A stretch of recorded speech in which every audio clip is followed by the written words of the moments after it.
Just a real quick video for everyone. I've removed the cardboard canvas glove box. It is in a bit of state of disrepair. Just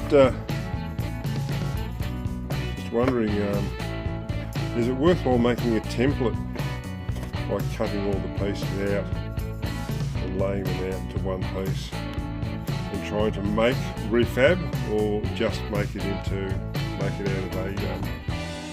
a light metal and just reinsert it back in? I kind of like the idea of the material. It seems sturdy enough. Obviously it's lasted a while, but taking it out, it's had a bit of problems and all that, and found all the screws and all that, and had the lock and everything taken out. The actual lid itself and the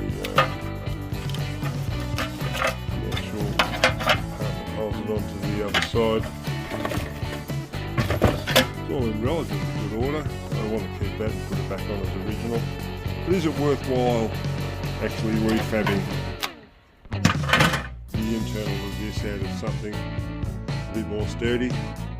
Just like some opinions. I probably will go with the light metal, but if you can even tell me what this is actually made out of, what material it is, it's like dense cardboard. It'd be greatly appreciated. Oh, Ritchie's Garage, slowly, slowly, slowly.